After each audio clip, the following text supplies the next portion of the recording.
Good morning everyone. Welcome to Assam Career Point. Assam Career Point or YouTube channel লৈ তোমালোকক স্বাগতম জনাইছো. My name is Joydeep Bhuiya and I will be teaching you English. All right? First of all, আমি এটো কথা তোমালোকে জানা নে নাজানা নাজানো কিন্তু আমাৰ কি হৈছে এটা যেটো আমাৰ GNM ৰ কোৰ্সটো আছিল GNM ৰ কাৰণে আমাৰ যেটো বহুত দিন নাই GNM ৰ কোৰ্সটো আগতে কিমান আছিল 549 আছিল হয় না নহয় 549 টো কাটি পিনে আমাৰ 499 কৰি দিয়া আছে ওকে 499 কৰি দিয়া হৈছে আৰু ইয়াৰ যিকোনো সুবিধাখিনি আছে তোমালোকে জানাই হয় না নহয় এই 499 ৰ যেটো অফাৰ আছে এটো লিমিটেড টাইমৰ কাৰণে থাকিব সো লিমিটেড টাইমৰ যেটো অফাৰ এটো তোমালোকে সোনকালে কি কৰা মানে অফাৰটো লোৱা বুজি পাইছা নহয় সেইকাৰণে কৈছো কাৰণ আমাৰ ইয়াত ইংলিশ ম্যাথ সায়েন্স গুটেখিনি যিমান হোল সিলেবাস হয় না নহয় হোল সিলেবাস পঢ়ুৱা হ'ব আৰু সব ক্ষেত্ৰতে তোমালোকক কি কৰা হ'ব সহায় কৰা হ'ব লাইভ ক্লাसेস থাকিব ৰেকৰ্ডেড ক্লাसेস থাকিব complete syllabus mock test PDF file e books PDF ফাইলৰ কথা কওঁতে পিডিএফ ফাইল আমাৰ অলৰেডি দি থোৱা আছে হয় না নহয় পিডিএফ ফাইলটো একদম ফ্ৰী এবসলিউটলি ফ্ৰী তোমালোকে পাবা কিমান থাকিব ইয়াত 3500 প্লাস 3500 প্লাস তোমাৰ কি থাকিব questions থাকিব MCQs থাকিব এইখিনি যদি তোমালোকে পঢ়ি যোৱা একদম 100% তোমালোকক কি হ'ব 100% তোমালোকে এই চিটটো পাই যাবা ওকে বুজি পালা এইখিনিয়ে কলো জিএনএম ৰ তোমালোকে সোনকালে কৰা যোনে যোনে চাইছা ভিডিওটো যোনে তোমালোকে বোলে কোৰ্সটো লৈ থৈছা তেতিয়া হলে তোমাৰ ভাইটি ভন্টি বা যোন আছে তোমালোকে যোনে চাই আছা ওকে ভাইটি ভন্টি কোন আছে যি আছে যোনে ইন্টাৰেস্টেড হয় এই এক্সামটোৰ কাৰণে তেওঁলোকক কোৱা ওকে 499 ত তোমালোকক এই ক্লাসটো এই হেৰিটো কৰি দিয়া হ'ব ওকে বুজি পালা alright then we will move on আজিৰ টপিকটো হ'ল reading comprehension okay reading comprehension to one of the most important topics হয় first of all তোমালোকে এটা জানিব লাগিব যে it is one of the most important হয় তো most important হয় okay most important কিয় হয় কাৰণ ইয়াত 5 মাৰ্কস আহিব okay reading comprehension পৰা তোমালোকক 5 মাৰ্কস আহিব 5 মাৰ্কস টো বহুত ডাঙৰ এটা এমাউন্ট হয় হয় না সো এই reading comprehension যদি তোমালোকে ভালদৰে কৰা 100% যদি কৰিব পাৰা তেতিয়া তোমালোকে কি পাবা গুটে 5 out of 5 তোমালোকে পাবা আৰু এই ক্লাসটো যদি ভালদৰে তোমালোকে চোৱা তেতিয়া গম পাবা যে গুটে বস্তুটো কেনেকে কি কৰিব লাগে যাতে তোমালোকে 100% এটো পুৰা 100% একিউৰেসি তোমালোকে আনিব পাৰা একদম 100% একিউৰেসি আনিবলৈ আমি চেষ্টা কৰিম ওকে বুজি পাইছা আই হোপ তাকে কৈ পিনে আমি প্ৰথম টপিকটো লৈ যাও এতিয়া চোৱা ৰিডিং কম্প্ৰিহেনশন কৰোতে কি হ'ব প্ৰথম টপিকটো চোৱা তোমালোকে আজি আছে legacy of Assam the architectural legacy of Assam বুলি আছে আহোমস ইয়াত কি হ'ব টপিকটো চোৱাৰ আগতে তোমালোকে কি কৰিব লাগিব যেতিয়া তোমালোকে হেইখন দিবা পেপাৰখন পালা পেপাৰখনত সবতকে প্ৰথমতে সকলোতকে প্ৰথমতে তুমি ৰিডিং কম্প্ৰিহেনশনটো কৰিবলৈ ট্ৰাই কৰিবা ওকে কাৰণ এটো কি হ'ব বহুত ডাঙৰ এটা টপিক হয় ডাঙৰ টপিক হয় কাৰণে ইয়াত সময়ৰ প্ৰয়োজনীয়তা হ'ব ওকে সময় বহুত লাগিব তোমালোক you will need a lot of time okay that is why you have to tackle this question first okay এই কোৱেশ্চনটো যেটো থাকিব ৰিডিং কম্প্ৰিহেনশন যেটো থাকিব হেতু প্ৰথমতে তোমালোকে ট্যাকেল কৰিব লাগিব হেতু বুজি পালা তাৰ পিছত কি আহিলে ফাৰ্স্ট তোমালোকে কি কৰিব লাগিব কোৱেশ্চন খিনি চাব লাগিব ওকে ৰিডিং কম্প্ৰিহেনশনৰ পেছেজটো পঢ়া আগতে তোমালোকে কোৱেশ্চন খিনি চাবা কোৱেশ্চন খিনি চাই তাত এনেকুৱা কিছুমান ওয়াৰ্ড তোমালোকে কোৱেশ্চন খিনি ভালদৰে চাই লবা চাই পিনে সেই কোৱেশ্চনত থকা ওয়াৰ্ড যদি এই টপিকটো মানে যেটো এনেকে দিয়া থাকিব তোমাৰ এনেকে কৰি পিনে গুটেটো যেটো দিয়া থাকিব তাত বুলে তোমালোকে এনেকুৱা কিছুমান ওয়াৰ্ড থাকিব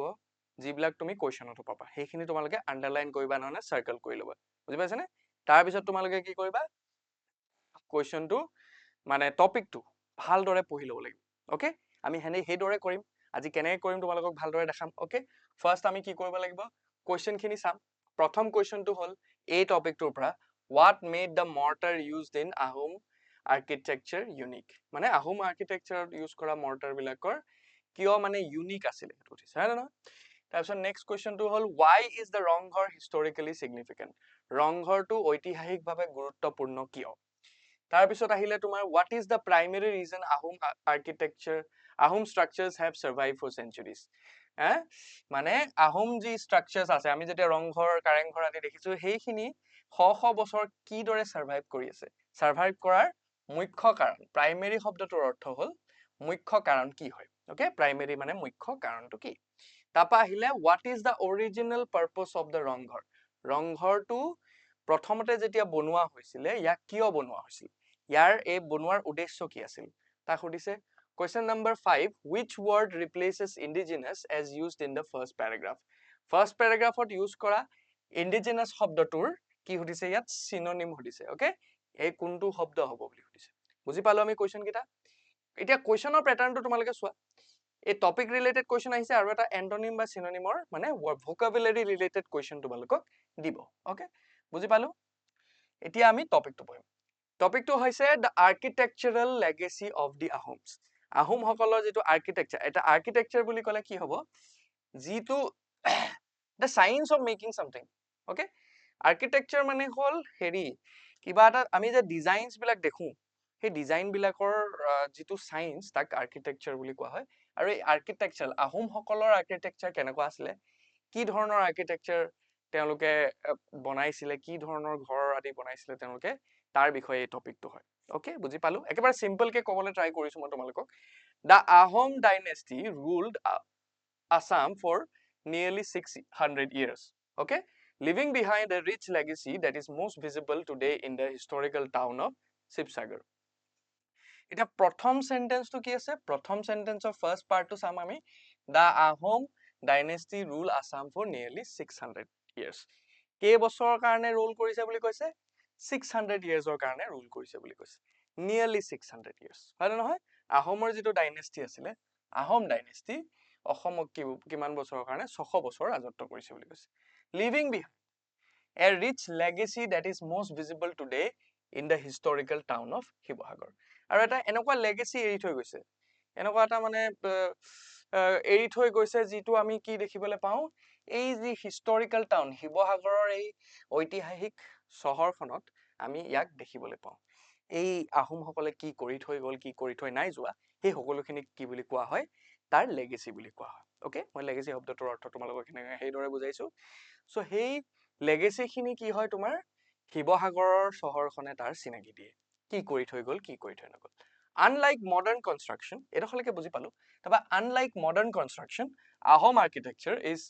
famous for its unique indigenous building materials unlike modern construction modern construction ত কি হয় আমি বিভিন্ন ধৰণৰ যিবিলাক হেৰি ইউজ কৰো okay unlike বুলি কলে মানে modern construction ৰ বিপৰীতে modern construction যেনেকুৱা হয় তাৰ বিপৰীতে আহোম যি architecture আছিলে এই আহোম architecture কিহৰ কাৰণে ফেমাস আছিলে বুলি কৈছে famous for its unique indigenous building materials unique যিবিলাক তোমাৰ indigenous বুলি কলে মানে কোনোবা এখন জেগাৰ যদি নেটিভ হয় নেটিভ বুলি কলে মানে সেই জেগাৰ স্থানীয় যিবিলাক মানে তাতে পোৱা লোকেল যিবিলাক বিল্ডিং মেটেৰিয়েলছ ছিলে সেই বিল্ডিং মেটেৰিয়েলছ বিলাকৰ কাৰণে ফেমাস হয় বুলি কৈছে ওকে বুজি পাইছা এখিনলৈকে তাৰ পিছত আহিলে instead of cement builders used a special mortar made from সিমেন্টৰ পৰিৱৰ্তে বিল্ডাৰ সকলে যিসকলে মানে বনাইছিল মিস্ত্ৰী সকলে কি কৰিছিলে they used to use a special mortar এটা স্পেশাল mortar বুলি কলে মানে মিক্সাৰটো যেটো ইউজ কৰা হয় আমাৰ মিক্সাৰটো মানে সিমেন্ট বালি আদি মিক্স কৰি পিনে যেটো বনায় হেতু কি বুলি কয় mortar বুলি কোৱা হয় এই স্পেশাল mortar এটা তেওঁলোকে ইউজ কৰিছিল হেতু কিহেদি বনোৱা আছিল made from a mixture of কিহৰ মিক্স আছিল sticky rice যেটো বৰা চাউল বুলি কোৱা হয় অসমীয়াত duck eggs হাঁহৰ কণী হয় না নহয় হাঁহৰ কণীৰ কথা আমি জানো black gram মানে আমাৰ কি হৈছে তোমাৰ মাটি দালি তিল হয় না তিল আৰু তাৰ লগতে টাইপ অফ ফিশ টো কি হৈছে বৰালি মাছৰ ব্যৱহাৰ কৰিছিল তেওঁলোকে এই বৰালি মাছ তাপা কি হৈছে মাটিমাহ কণী হাঁহৰ কণী আৰু চাউল কি চাউল বুলি কৈছে বৰা চাউল মিক্স কৰি পিনে মৰ্টাৰটো বনাইছিলে মৰ্টাৰটো কিটো হয় যেটো আমি যে সিমেন্ট মিক্সটো যেটো ইউজ কৰো বিল্ডিং বনাবৰ কাৰণে তোমালোকে চাগে শ্ৰদ্ধালাই দিয়া দেখিছা তাত যে সেই ডাঙৰ এটা মিক্সাৰত যে গুটেইখিনি বস্তু ভৰাই দিয়ে তাৰ পৰা যেটো ওলাই আহে হেতু মৰ্টাৰ বুলি কোৱা হয় এই মৰ্টাৰটো কিহৰ পৰা বনাইছিলে তেওঁলোকে বুলি কৈছে এইকিটা বহুত ইম্পৰ্টেন্ট ডাক এগছ চাউল বৰা চাউল ব্লেক গ্ৰাম মানে তোমাৰ মাটিমাহ তাৰ পিছতে কি হ'ব তিল তাপা টাইপ অফ ফিশ বৰালি মাছৰ দি পিনে বনাইছিলে This organic highly durable paste has allowed massive brick structures to withstand centuries of heavy rainfall and frequent earthquakes in the region আৰু এই যেটো organic first of all কি হ'ব organic হয় organic বুলি কলে মানে যেতিয়া তাৰ ইনগ্ৰেডিয়েন্ট বিলাক কি হ'ব সব মানে তোমাৰ নেচাৰৰ পৰা লোৱা হ'ব তেতিয়া সেই বস্তুটো কি বুলি কোৱা হয় অৰ্গেনিক বুলি কোৱা হয় বা প্ৰাকৃতিক বুলি কোৱা হয় এই অৰ্গেনিক আৰু হাইলি ডিউৰেবল বহুত দিনলৈকে যোৱা ডিউৰেবল বুলি ক'লে মানে বহুত দিন চলা ওকে বহুত দিন চলা যিটো মেটেৰিয়েল আছিলে যিটো পেষ্ট আছিলে যিটো মিক্সাৰ আছিলে সেই মিক্সাৰটোৱে কি কৰিছে আমাক ডাঙৰ মেচিক ব্ৰিক ষ্ট্ৰাকচাৰ্ছ টু উইথষ্টেণ্ড আৰু সেইবিলাকে কি কৈছে এই ডাঙৰ যিটো ষ্ট্ৰাকচাৰ আছে যেনেকৈ ৰংঘৰ কাৰেংঘৰ আদি দেখিছো সেইবিলাকক মানে শ বছৰৰ পৰা মানে কি কৰিছে বহুত বছৰৰ কাৰণে লং লাষ্টিং হৈছে মানে বস্তুটো বুজি পাইছেনে ইয়াত আমাৰ এতিয়া অসমৰ কথা যদি কওঁ অসমত কি হয় তোমাৰ ভূমিকম্প হয় ভূমিকম্পৰ পৰাও বাচি আছে তাৰপৰা বহুত বৰষুণো হয় বৰষুণৰ পৰাও বাচি আছে সেইখিনি কি কৰিবলৈ সহ্য কৰিবলৈ তাক শক্তি দিছে সো এইটোৱে কি কৰিছে এটা ইউনিক ষ্ট্ৰাকচাৰ বা ইউনিক বিল্ডিং মেটেৰিয়েলৰ কথা আমাক ক'লে হয় নে নহয় তা মডাৰ্ণ যি কনষ্ট্ৰাকশনছ আছে তাতকে বেলেগ বুলি ক'লে তাৰ লগতে কি ক'লে ৰিচ লেগেচিছ আছে যিটো আমি শিৱসাগৰ টাউনত দেখি পাওঁ হয় নে নহয় তাৰ লগতে কি হৈছে তোমাৰ 600 বছৰ পুৰণা ডাইনেষ্টিটোৰ কথা ক'লে এই গোটেইখিনি কথা এই প্যাৰাগ্ৰাফটোত আমি বুজি পালো নেক্সট প্যাৰাগ্ৰাফ যাম প্যাৰাগ্ৰাফ নম্বৰ 2 কি আছে one of the most iconic structures from this era ইয়া এই গোটেইখিনি ক'লে ষ্ট্ৰাকচাৰ খিনি কথা কোৱা হ'ল কেনেকে কি বনোৱা হ'ল কি মেটেৰিয়েল ইউজ কৰা হৈছে তাৰে ভিতৰতে এটা বহুত অতিশয় গুৰুত্বপূৰ্ণ এটা ষ্ট্ৰাকচাৰ হ'ল Rang Ghar one of the most iconic structures from this era এই সময়ৰ আইকনিক এটা ষ্ট্ৰাকচাৰ হ'ল Rang Ghar often referred to as the Colosseum of the East আৰু ইয়াক কি বুলি কোৱা হয় প্ৰায় কি বুলি কোৱা হয় কলজিয়াম অফ দি ইষ্ট এটা কলজিয়াম বুলি ক'লে মানে কি হয় তোমালোকে ডাঙৰ চিনেমা গ্লেডিয়েটাৰ দৰে চিনেমাবিলাক চাইছা নহয় তাত কি হয় এনেকে কৰি হেৰি থাকে তাৰ চাৰিও কাষে এনেকে কৰি পিনে কি থাকে তোমাৰ সিটস বিলাক থাকে গ্যালাৰি বিলাক থাকে হয় না নহয় গ্যালাৰি থাকে এটা জায়গাত এনেকে ডাঙৰ এটা বক্স থাকিব গ্যালাৰি থাকে ইয়াত কি হয় বিভিন্ন ধৰণৰ খেল হয় এই বস্তুটো কি বুলি কোৱা হয় কলজিয়াম বুলি কোৱা হয় ওকে কলজিয়াম বুলি কোৱা হয় আৰু এই ৰংঘৰক কি বুলি কৈছে কলজিয়াম অফ দ্য ইষ্ট পূবৰ কলজিয়াম বুলি কোৱা হয় ওকে আৰু এই যিটো আছিলে এই কলজিয়ামটো কেনেকে বনোৱা হৈছিলে সুধিছে ফাৰ্স্ট অফ অল আমাৰ বিল্ডিং মেটেৰিয়েল আছে build entirely of baked bricks and the traditional organic mortar এইটো কিহেদি বনাইছিলে পুৰা ইটা দি বনাইছিলে পুৰা ইটা আৰু তাৰ লগতে এই যিটো আমি মৰ্টাৰৰ কথা ক'লো মাতিলো মিক্সাৰটো যে কথা পাতিলো অৰ্গেনিক মিক্সাৰ সেইটো ব্যৱহাৰ কৰি পিনে ইয়াক বনোৱা হৈছিলে এই হেৰিটো কি আছিলে this is two storey oval shaped আছিলে এনেকুৱা কৰি পিনে তোমাৰ ওভাল শেপ বুলি ক'লে এনেকুৱা টাইপৰ শেপটো হয় এনেকুৱা টাইপৰ শেপৰ আছিলে ৰংঘৰটো হয় নহয় আমি দেখিছো যোনে গৈছা ওভাল শেপ পেভিলিয়ন এটা আছে is considered the oldest surviving amphitheatre in Asia এইটো কি কোৱা হয় এছিয়াৰ সকলোতকৈ পুৰণা ষ্টেডিয়াম বুলি ক'ব পাৰি এমপি থিয়েটাৰ বুলি ক'লে তোমালোকে ষ্টেডিয়াম বুলি বুজিব পাৰা মানে ষ্টেডিয়ামটো কেনেকুৱা হয় তোমালোকে জানাই নহয় এনেকুৱা কৰি কলচিয়ামটোৰ নিচিনা হয় হয় নহয় সো এটোক oldest surviving amphitheatre in India in Asia বুলি কোৱা হয় ডিউৰিং দ্য আহোম ৰেইন এইখিনিলৈকে বুজি পালা তাৰপৰা আহিলে during the Ahom reign royal families and dignitaries would sit on the upper deck to watch traditional sports আৰু মানে কি কৰিছিলে তেওঁলোকে ৰয়েল ফেমিলিয়ে সেই কলজিয়ামটো বা সেই এমপি থিয়েটাৰটোৰ যিহেতু এইটো কি আছিলে টু ষ্টৰী আছিলে হয় নহয়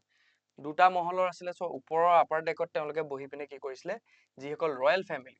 ফেমিলিজ মানে ৰজাৰ পৰিয়ালৰ লোক আৰু যিসকল মন্ত্ৰী সকল আছিল মন্ত্ৰীসকলে কি কৰিছিলে ডিগনিটাৰিজ বিলাকে would sit on the upper deck to watch traditional sports মানে পৰম্পৰাগত যিবিলাক খেলা থাকে সেইবিলাক চাবলৈ তাত বহি লৈছিলে হয় নহয় তোমালোকে যোনে শিৱসাগৰৰ হয় বা আমি গোটেইখিনি অসমৰে হয় সো আমি জানো যে তাত বিভিন্ন ধৰণৰ খেল হৈছিলে যেনেকৈ আমি such as buffalo fights মহৰ যুঁজ হয় নে নহয় elephant races হাতীৰ ৰেচ হৈছিলে held in the open field below during the Rongali Bihu festival আৰু এই গোটেই খেলবিলাক কেতিয়া হৈছিলে ৰঙালী বিহু ফেষ্টিভেলত সেই ওপেন ফিল্ডখনত হৈছিলে ওকে এইখিনিলৈকে আমি গম পালো দিস ওয়াজ দ্য টপিক এতিয়া আমি কোৱেশ্চনছ খিনি কৰিবলৈ যাম অলৰাইট প্ৰথম কোৱেশ্চনটো হ'ল what made the mortar used in Ahom architecture unique মানে আহোম আৰ্কিটেকচাৰত ইউজ কৰা যিটো মিক্সাৰ আছিলে সেইটো কিয় ইউনিক বুলি সুধিছে okay it was imported from neighboring kingdomৰ পৰা আনা হৈছিলে it was made from modern cement that set quickly modern cementৰ দ্বাৰা বনোৱা হৈছিলে It consisted of organic materials like sticky rice and duck eggs. এটো কি আছিলে তোমাৰ ইয়াত organic materials যেনে sticky rice আৰু duck eggs use কৰা হৈছিলে. It was carved entirely out of solid stone. মানে ডাঙৰ এটা পাথৰৰ পৰা কি কৰা হৈছিলে এটো ডাইৰেক্টলি বনোৱা হৈছিলে. ওকে ইয়াৰে ভিতৰতে আনসাৰটো আমাৰ কি হ'ব অপচন সি হয় না নহয় কাৰণ এই কৈছিলে কিয় ইউনিক হয় মৰ্টাৰৰ যিটো মানে তোমাৰ হেৰি আছিলে যেটো মিক্সাৰ আছিলে হেতু কিয় হয় ইয়াত কিছুমান অৰ্গেনিক মেটেৰিয়েলৰ ব্যৱহাৰ কৰা হৈছিলে যেনেকৈ স্টিকি ৰাইস ডাক এগছ আৰু বিভিন্ন ধৰণৰ okay so option C would be the correct answer এনেকৈ কৰি পিনে বুজি পালো নেক্সট কোৱেশ্চন হল why is the Rangghar historically significant ৰংঘৰটো কিয় ঐতিহাসিকভাৱে গুৰুত্বপূৰ্ণ হয় ঐতিহাসিকভাৱে বা বুৰঞ্জীগতভাৱে কিয় গুৰুত্বপূৰ্ণ it was the primary palace where the Ahom kingdom lived Ahom kingdom king সকলে থাকা প্ৰধান কি আছিল ৰাজপ্ৰসাদ আছিল নহয় it is considered the oldest surviving amphitheater in Asia এটো oldest surviving amphitheater হয় বুলি কৈছে it was the first modern sports building in India Indiaৰ এটা প্ৰথম modern sports stadium নহয় it was a religious temple dedicated to agriculture dedicate কৰিছিল যেন agriculture নাই কৰা এটো নহয় it was a primary ইয়াত অক হেতৰ তেওঁলোকে নাথাকিছিলে ইয়াত অবখৰ বিনোদনৰ কাৰণে আহিছিলে এমপি থিয়েটাৰ যেটো হয় তেলা অপচন বি টু হ'ব এটো কি হয় oldest surviving এটো historically significant কিয় হয় এটো কি হৈছে oldest surviving amphitheater in the world in Asia নহয় এছিয়াৰ ভিতৰত এছিয়াৰ amphitheater বিলাকৰ ভিতৰত সকলোতকৈ পুৰণা হয় আৰু বৰ্তমানে থাকা এটা ষ্টেডিয়াম হয় ওকে amphitheater হয় সেই কাৰণে ইয়াক কি কৈছে option B would be the correct answer কিয় এটো historical significant হয় কাৰণ এটো কি হয় oldest surviving amphitheater in Asia that is why is historically significant question number 3 what is the primary reason Ahom structures have survived for centuries এই Ahom যিবিলাক structures আছে Ahom সকলৰ যিবিলাক structures বনোৱা আছে ৰংঘৰ কাৰেংঘৰ হয় নহয় এইবিলাক এই structure বিলাক বা এই ঘৰবোৰ ইমান দিন কেনেকৈ সাৰ্ভাইভ কৰিছিল তাৰ সাৰ্ভাইভ যে কৰিছিল তাৰ প্ৰাইমেৰী ৰিজন বা মুখ্য কাৰণটো কি হয় the region experiences very little rainfall or seismic activity হেতুটো নহয় বহুত বেছি বৰষুণ হয় আৰু seismic activities বিলাকৰ কথা কলে মানে আমাৰ ভূগৰ্ভত হোৱা যিবিলাক activities থাকে হেবিলাকক seismic activity বুলি কোৱা হয় হেধন দেনে তোমাৰ ভূমিকম্প আদি আমাৰ ইয়াত ঘগনাই হৈয়ে থাকে হয় না নহয় they were constantly rebuilt every few decades প্ৰায় 10-20 বছৰৰ পিছত কি কৰিছিল তেওঁ হেবিলাকক আকৌ ৰিবিল্ড কৰা আছিল নহয় the organic paste used for construction was highly durable যেটো organic paste use কৰা হৈছিল কনস্ট্ৰাকচনৰ কাৰণে হেতু কি আছিল বহুত বেছি durable আছিল হয় হ'ব পাৰে এটো they were protected inside deep underground caves ত থৈ দিয়া হৈছিল নহয় so ইয়াৰ আনসাৰটো কি হ'ব option C the organic paste used for construction was highly durable okay next question Sam what was the original purpose of the Rangghar original purpose to কি আছিল main মানে উদ্দেশ্যটো কি আছিল ৰংঘৰ বনোৱা a pavilion for loyalty to watch traditional sports a fortress to defend against foreign invasion a marketplace for trading agricultural goods a school for teaching Ahom architecture শিকোৱাৰ কাৰণে school নহয় marketplace আছিল marketplace নহয় আৰু কি আছিল fortress গড় বুলি কয় অসমীয়াত মানে ফৰেন ইনভেডৰৰ পৰা বাচিবৰ কাৰণে এটো গড় বনোৱা আছিল নহয় a pavilion for royalty to watch traditional sports পাৰম্পৰিক স্পৰ্টছ চাবলৈ ৰয়্যালটি সকলৰ কাৰণে বা ৰজা ঘৰিয়াৰ কাৰণে বনোৱা এটা pavilion হয় option A would be the correct answer okay question number 5 which word best replaces indigenous in is as used in the first paragraph to use কৰাৰ দৰে indigenous শব্দটোৰ মানে কি হয় indigenous বুলি কলে মানে স্থানীয় হ'ব বুঝছানে স্থানীয় শব্দটোৰ কি হৈছে বা indigenous শব্দটোৰ আমাৰ ইয়া সিনোনিমটো বিচাৰিছে এটা artificial বুলি কলে কৃত্ৰিম হয় expensive বুলি কলে মানে কি হয় দামী temporary বুলি কলে মানে কেদিন মানৰ কাৰণে থাকা native বুলি কলেও কি হয় স্থানীয় হয় so ইয়াৰ অপচনটো কোনটো কাৰেক্ট হ'ব option C native would be the correct answer okay এটো বুজি পালো আমি এতিয়া এনেকৈ গৈ পিনে কুৱেশ্যনৰ আনচাৰটো তোমালোকে কৰিব লাগিব ইয়াৰ পিছত আমি নেক্সট আৰু এটা আছে টপিক তালে আগবাঢ়ি যাওঁ বুজি পাইছা এইটো আই হোপ তোমালোকে বুজি পাইছা কিবা বুজি নাপা বোলে সাপোজ তোমালোকে বুজি নাই পোৱা তেতিয়া তোমালোকে মোক কি কৰিবা জনাবা পিছত হয় না নহয় মোক কমেন্ট সেকশনত জনাবা the birth place of Indian oil birth place of Indian অইলৰ বিষয়ে এই টপিকটোত আমি পঢ়িম আমি প্ৰথমতে কুৱেশ্যন খিনি চাই লওঁ ওকে একদম লাষ্টৰ পৰা চাম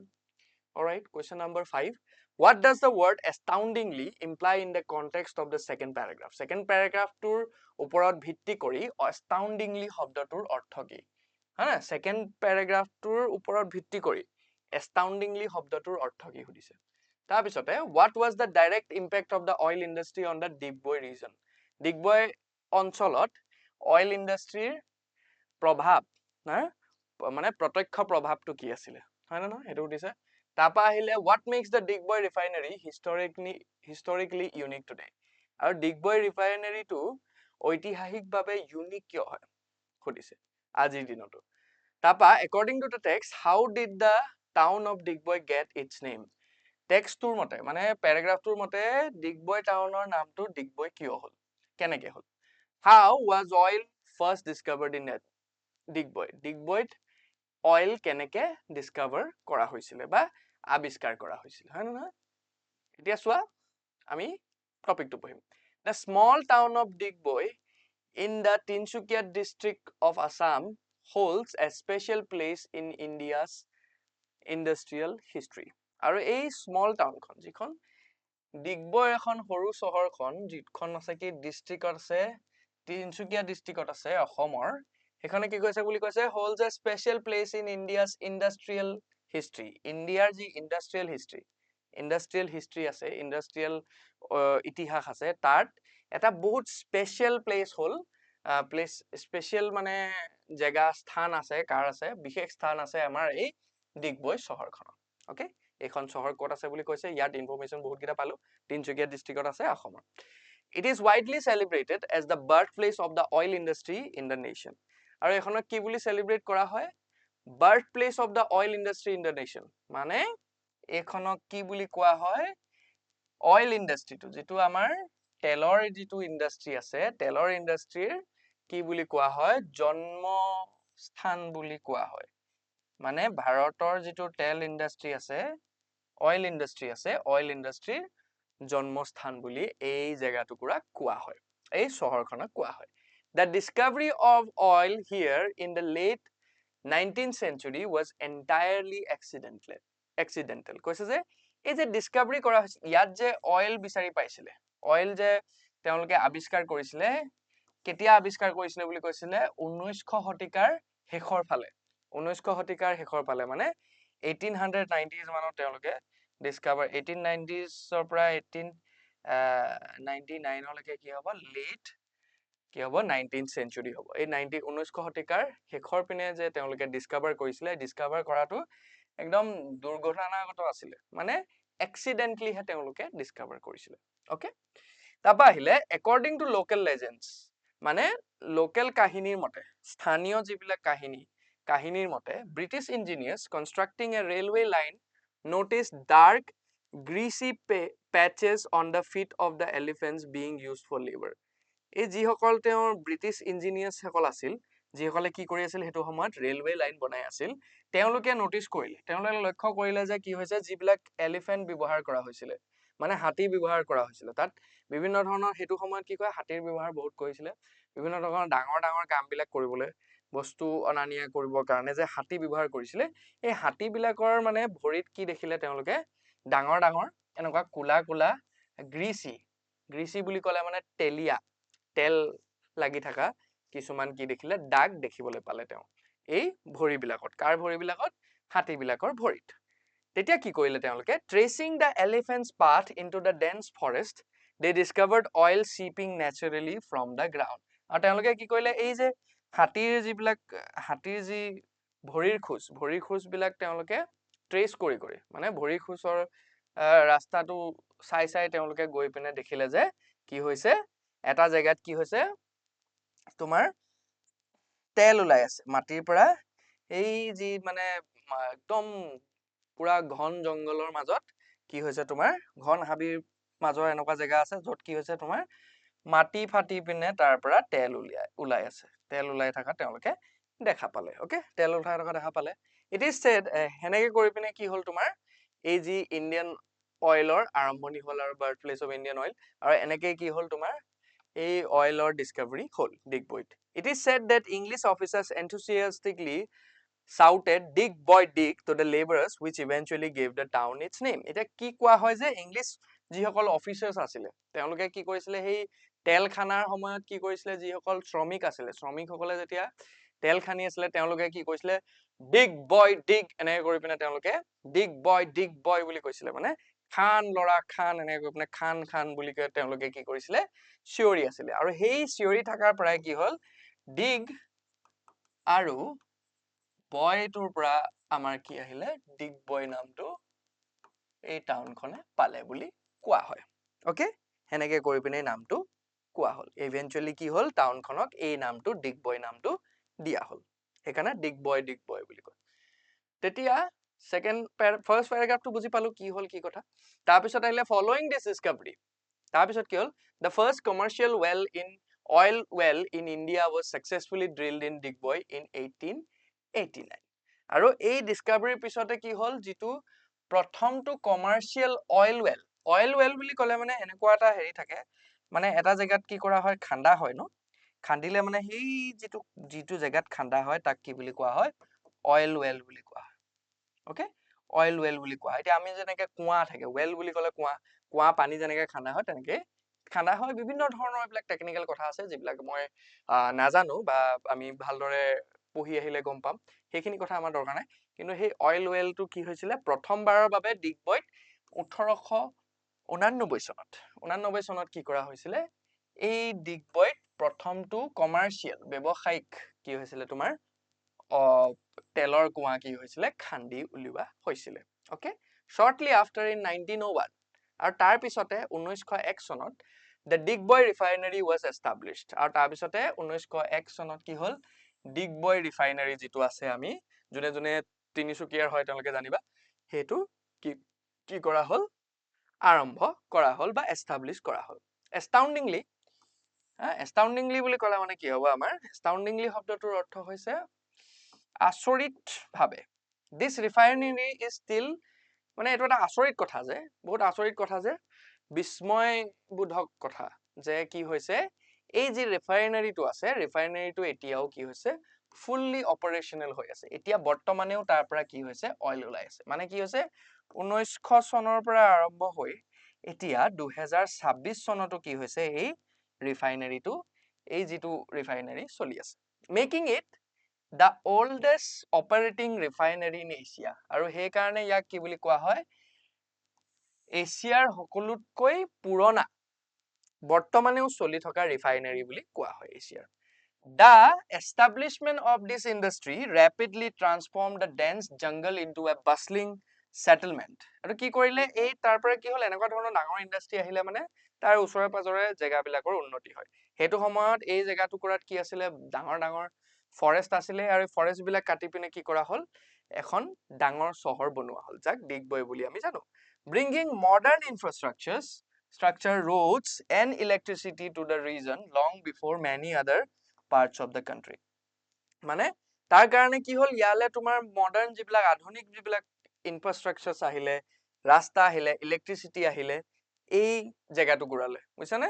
এই দেশখনৰ মানে বাকি প্ৰায় বিলাক জায়গাতকৈ বহুত সোনকালে এই জায়গাটোলৈকে এইখিনি ইনফ্ৰাষ্ট্ৰাকচাৰছ ৰোডছ আদি বনোৱা হল বুজি পাইছা সো এইটোৱে আছিল টপিকটো আমি বুজি পালো কি কি কৰিব লাগে কি কথা ডিগবৈৰ এটা হিষ্ট্ৰী আমাৰ ইয়াত এই টপিকটো দিয়া হৈছে সো আমি ইয়াৰ পিছত কি কয় question answers কৰিম okay question number 1 how was oil first discovered in Digboy কেনেকে ডিস্কভাৰ কৰিছিলে আমি জানো এলিফেন্টৰ কথাটো আমি জানিব লাগিব by advanced geological surveying equipment use কৰি by local tribes who trade with the British সকলৰ লগত ট্ৰেড কৰা local tribeৰ দ্বাৰা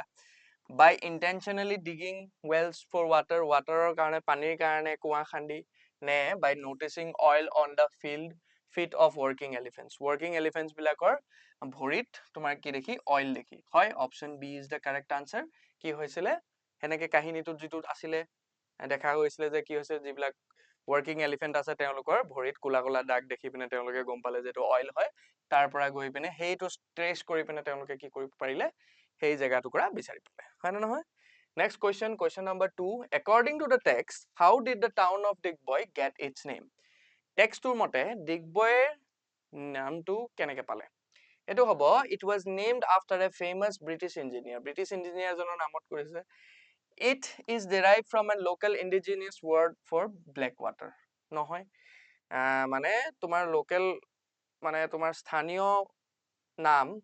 কুলা পানীৰ বাবে এটা স্থানীয় ব্ল্যাক ওয়াটাৰৰ স্থানীয় নাম এটাৰ পৰা এটো লোৱা হৈছে নহয় it comes from the phrase dig boy dig shouted by English officers হয় না নহয় এটো অপচন সি হ'ব শাউটেড বাই ইংলিছ অফিচাৰ্স ডিগ বয় ডিগ বুলি শাউট কৰিছিলে তেওঁলোকে তাৰ পৰা আহি পালে okay question number 3 what makes Digboy the Digboy refinery historically unique today historically কিয় ইউনিক হয় Digboy refinery কাৰণ কিয় ইউনিক হয় আমি ইয়াৰ আগৰ হেইটোত পঢ়িছিলো কাৰণে মনত আছে কি হৈছে তোমাৰ ই কি হৈছে বৰ্তমানে চলি থকা সকলোতকৈ ওল্ডেষ্ট এছিয়াৰ সকলোতকৈ ওল্ডেষ্ট কি হয় তোমাৰ ৰিফাইনাৰী হয় না নহয় ইয়াত বিচাৰি চাম it is the largest oil refinery in the world নহয় it is the oldest operating oil refinery in Asia হয় it is the oldest oil refinery in India okay বুজি পাইছা next question hall question number 4 what was the direct impact of the oil industry on the Digboy region Digboy অঞ্চলত এই oil ইন্ডাস্ট্ৰিৰ প্ৰত্যক্ষ যেটো impact হা প্ৰত্যক্ষ হেৰিটো কি আছিল ইম্প্যাক্টটো কি আছিল it caused the local wildlife to completely migrate away local wildlife যি আছিল completely কি হল বেলেগ জায়গালৈ গুচি গল it transformed a dense jungle into a developed settlement with modern infrastructure এটা কি কৰিলে এখন ডেন্স জঙ্গল মানে এখন ঘন জঙ্গল কি কৰিলে ডেভেলপ কৰিলে ডেভেলপ সেটেলমেন্টলে ট্ৰান্সফৰ্ম কৰিলে আৰু মডাৰ্ন ইনফ্ৰাষ্ট্ৰাকচাৰ থাকা হয় না নহয় হয় কাৰণ ইয়াত কি হল বিভিন্ন ধৰণৰ মডাৰ্ন বস্তুবিলাক কি হল দেশখনৰ বেলেগ বেলেগ জায়গাতকে সোনকালে দিগবয়ে পালে okay so option B would be the correct answer তারপর question number 4 আহিলে what does the word astoundingly apply in the context of the second paragraph okay astoundingly শব্দটোৱে কি ইমপ্লাই কৰে সুধিছে second paragraph মতে the fact that the refinery is still running is surprisingly impressive এটো হ'ব পাৰে the refinery produces shocking low amount of oil today এটো আমি নাজানো এটো দিয়া নাই আমাৰ ইয়াত the building process was incredibly difficult and dangerous নহয় the refinery looks very confusing and complex এটো নহয় ইয়াৰ correct answer টো হ'ব option A এটো কি হৈছে এটো যে এতিয়াও 1900 চনৰ পৰা বৰ্তমান 2026 চনলৈ চলি আছে হেটো এটা বহুত বিস্ময়ক কথা হৈ পৰে হয় না আচৰিত কৰিব পৰা কথা astoundingly শব্দটোৰ অৰ্থটো হেতুৱে হয় ওকে